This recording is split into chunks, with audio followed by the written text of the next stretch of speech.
Thanks for coming over. This is Amodeus. Today's Dungeon Hunter Champion video is a viewer box review for DeepShock from Pure. Now, if you are looking for a guild, DeepShock wanted me to let you know that Pure is currently recruiting, so just hit them up in the game if you're looking for a guild. Now, a lot of great champions available in this box to choose from when thinking about making this video. And I really just wanted to dive in and talk about like the Dark Diva and like how he built her and like what he did with his Ink Ninjas. And I almost forgot the #1 rule. Let's talk about progression, right? So we did actually eventually get back to talking about progression, although I was super interested in the builds on some of those. And I will tell you, if you see some champions in here you want to see the builds for, drop it down in the comments below. He was very kind, shared a lot of information around how he built units and why, and I'd be happy to share that, maybe do some spotlights.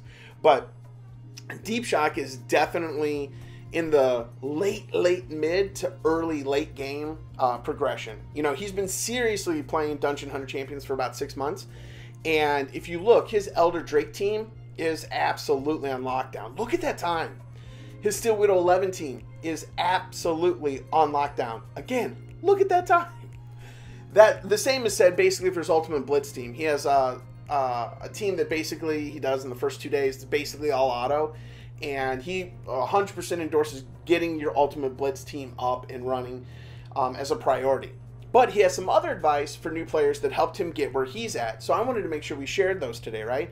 So first and foremost, for new players, he fully endorses building Manus, Xenia, and Zircon, especially early game. They are great champions, and he's basically used them through his entire progression in the last 6 months, and he just is 100% satisfied with them. I agree, we just talked about this, but it's always nice to see another player late game that's kind of saying the same thing, right? So definitely don't feel bad about building those champions and putting them to good use, because they are definitely great units. Now, one thing he did say that I think we talk about, but maybe not enough, is that obviously your first ritual champion needs to be light AA, and you need to do it ASAP. But in the current setting of the game, Diva and Vamp can really wait until you're farming Steel Widow 10 in ED10 regularly, and specifically when you have the materials in your box, right? Because there's other champions that you might want to be building up and might want to be looking at that have a higher priority than those two units. So just, you know, keep them out of sight, out of mind until you're ready for them, right? Usually about Steel Widow 10, ED10. So one of the big things that came up during the conversation was about early game and gear, and he thought that it was really important to make a comment that sometimes rolling a 4 or 5-star gear piece is better than giving a champion like a 6-star piece, right? So just a little bitty upgrades can be enough to get your champions to the next level. So if you look right here, this is Rota, and the system recommends that I replace this 5-star legendary piece with this blue or rare helmet 6-star helmet piece, and as you can see from the stats, that's not a good call. So the same thing applies when you're actually looking at 4-star and 5-star pieces. So invest in the rolls on the legendaries at 4 and 5-star, because they can give you some amazing substats, especially on your flat stacked equipment pieces of your neck, your helmet, and your chest. So great advice, and definitely worth passing on. So now, for DeepShock, what is he looking to get out of doing a little bit of this? Well, first of all, he wanted to help new players, which I thought was phenomenal. What an awesome dude. Just sharing his time. He was on vacation too, guys, so sharing his time while he's on vacation to help us build the video and go through the team. But really, some of the things he was looking for was to have an OH and perhaps a Steel Widow 12 farm team. So I want to make sure we build some options for him to help him progress in that particular area. So obviously it's easier, so let's look at a farm team for Steel Widow 12 first. Here we go. This is a pretty straightforward team.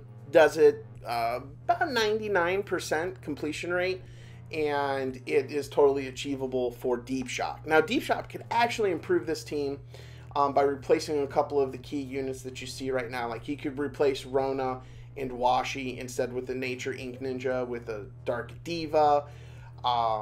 I mean, he could replace the Light Archangel with the Nature Archangel. Maybe the Water Archangel even would be better to prevent even more if his gear wasn't at the same level, because he went as far as sturdiness goes, because maybe he just wants to go more DPS.